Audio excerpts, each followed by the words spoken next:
What's going on, guys? It's Hi, and today we're going to be installing the Blitz front strut tower bar onto the 890 Supra.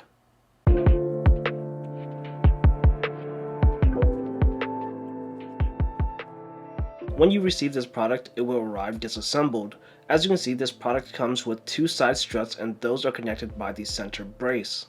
Along with these three bars, we get all the necessary hardware, a sticker, and instructions that are Japanese only.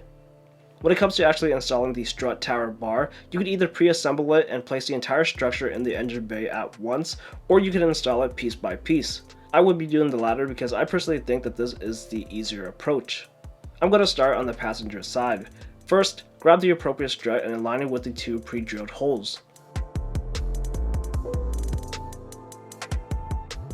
Now we can take the provided M10 by 25 bolt, a split washer, and a flat washer and hand tighten them to the bottom pre-tapped hole. You don't want to fully tighten anything yet, as you may need to make adjustments later on.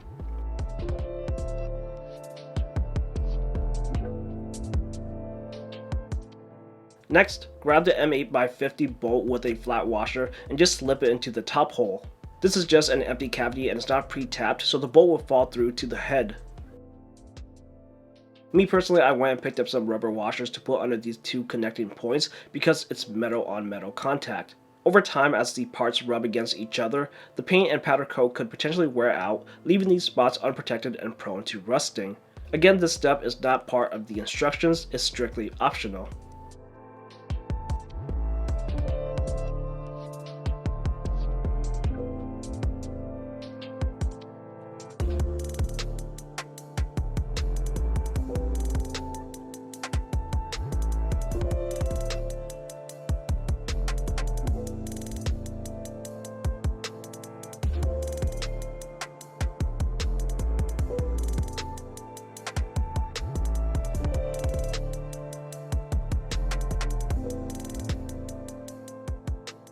After both side struts are in place, we can take the center brace and connect the two sides.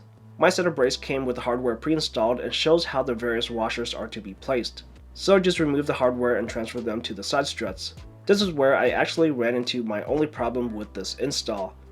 My driver's side strut was not spaced correctly where it meets the center brace. It was actually about a quarter inch too narrow. Because I was in a rush and couldn't think of another solution, I just took a rubber mallet to the welded on plate. If you run into this problem and are going to do the same thing, hit the longer plate because it sticks out more and is more pliable. Also, don't go too crazy, it only takes a few soft hits. You don't want to accidentally damage the powder coating. After doing this, I was able to get the various pieces to align properly. Again, insert the hardware where they belong and just hand tighten.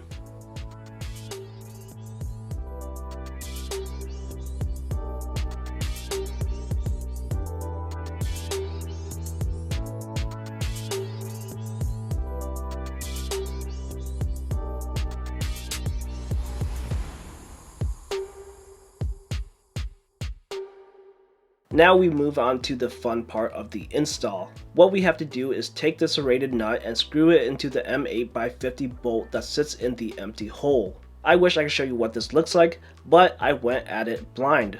I just stuck my arm in the wheel well, felt around for the bolt, and got it done. Doing it this way is possible if you're on stock suspension height. I think it'd be a lot harder, if not impossible, if your Supra is lowered, because there just isn't enough clearance room to get your arm in there. If you want to make this step easier, you can either remove the top plastic fender arch, you can jack up the front and let the wheels droop to gain more clearance room, or you can just take the entire wheel off. I knew that I didn't have to do any of this, so I just gave the Supra the old reach around. Now, once you get the nut hand tightened on the bolt, you have to go back and get a wrench in there and hold the nut down as you tighten things from up top, or vice versa.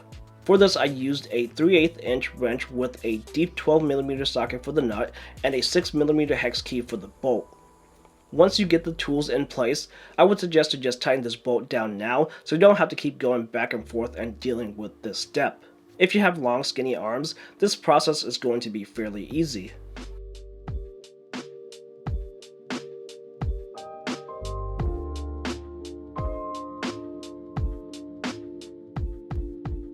Now that that's out of the way, it's just a matter of getting all of the other bolts tightened down. The M10 by 25 takes an 8mm hex key,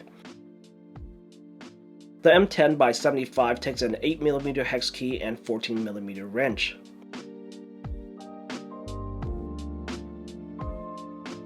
Here's a list of the various torque specifications.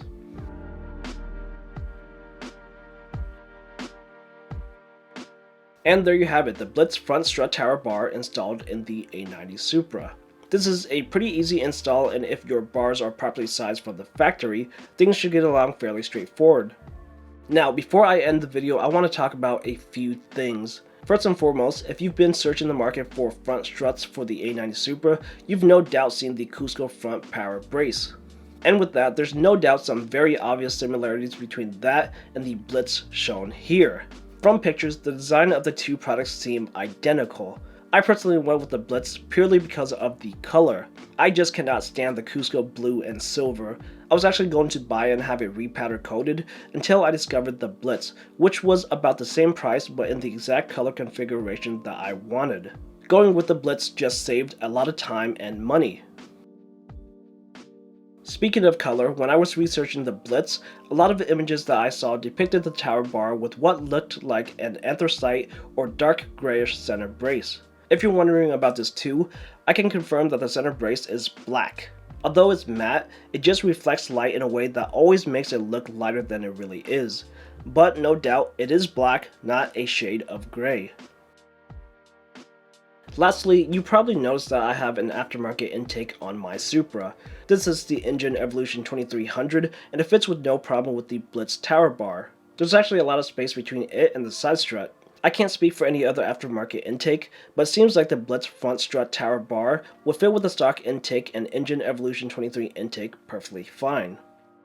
And that's going to be it. I hope you guys have enjoyed this video. If you did, make sure to give it a thumbs up, share it around, comment down below with any thoughts or questions that you may have. Don't forget to subscribe to this channel for more content. If you want to further support my work, check out my Patreon and the other ways to contribute down in the description below. Thanks a lot for watching this video, and I'll see you guys in the next one.